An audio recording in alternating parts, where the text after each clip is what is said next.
and she listened to me a little bit and why I crossed the borderline, and she looked at the date.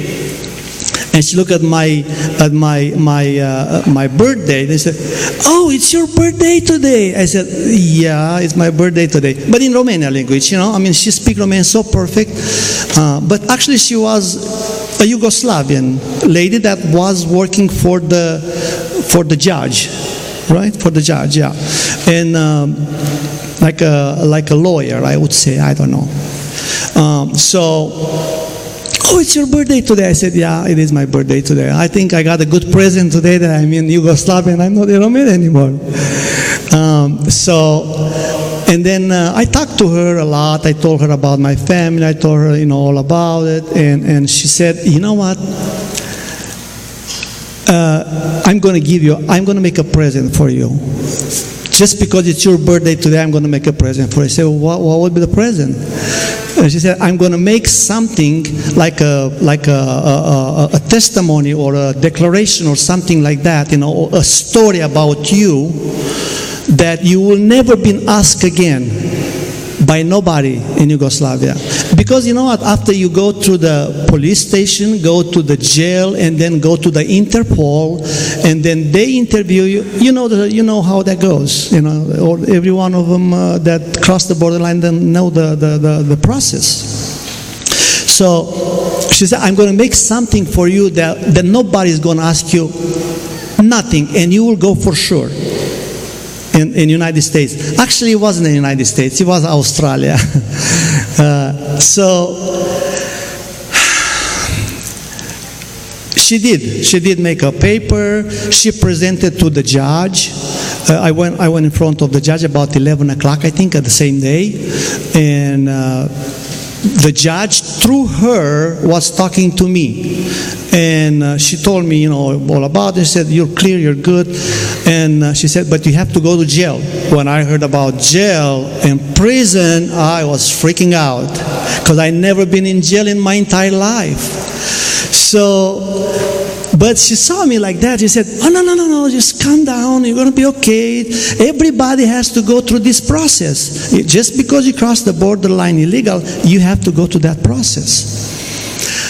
So I kind of like, okay, it'll be okay. I think it'll be okay. So I went to jail for about 20 days, just like you said in Romanian. I did my jail.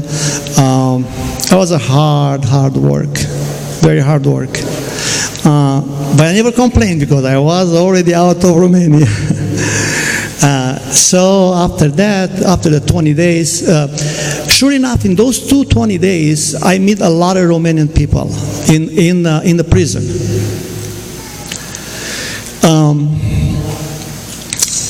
So in that prison, some of them was earlier than me there. They would do their term of 20 days and they get out, and they said, "When we're going to get out, we're going to make a mark on that wall to the exit, and then if it's 2 lines, we're going back to Romania. If it's 1 line, we're going to go to the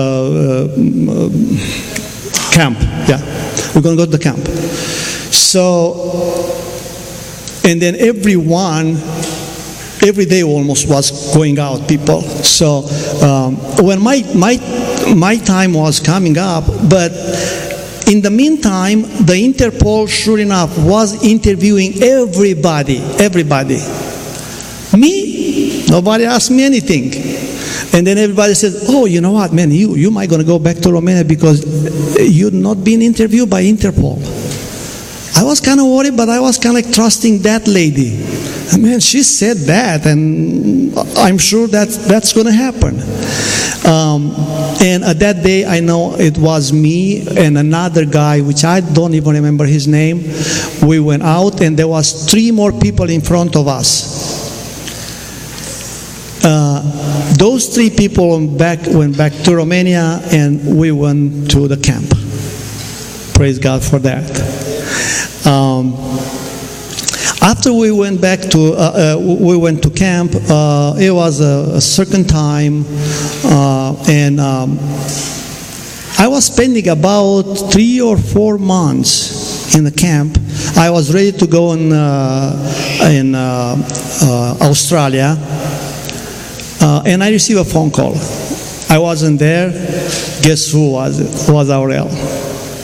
He called and he asked for my name, and I wasn't there, and then he left a message, and he said, I will try to call tomorrow again and make sure that you guys are going to give him the message so I can talk to him tomorrow. So the next day, I didn't go to work. I was waiting for his phone call.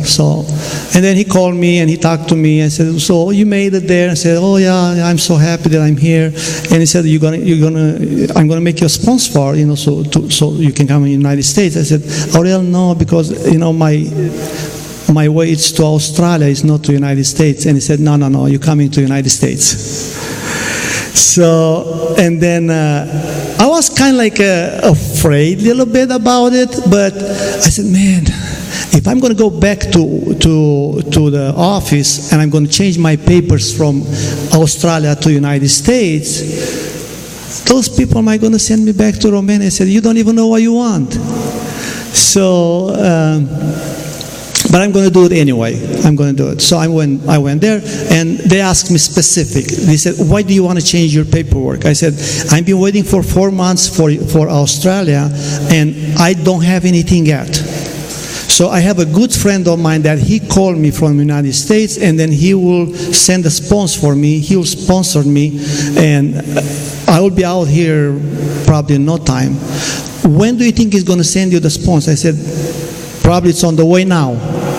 And they said, okay, we'll change the paper. So they changed the paper. In 2 weeks after that, they called me to the American embassy and have the interview with the ambassador. And he passed me, and everything was just beautiful. Everything was wonderful. So what I'm trying to say is that God works in a different way with every one of us. And I'm sure every story that we have tonight, it's a unique story. It's none of them are the same. Even if the group is together, probably each one from that group has a different story, because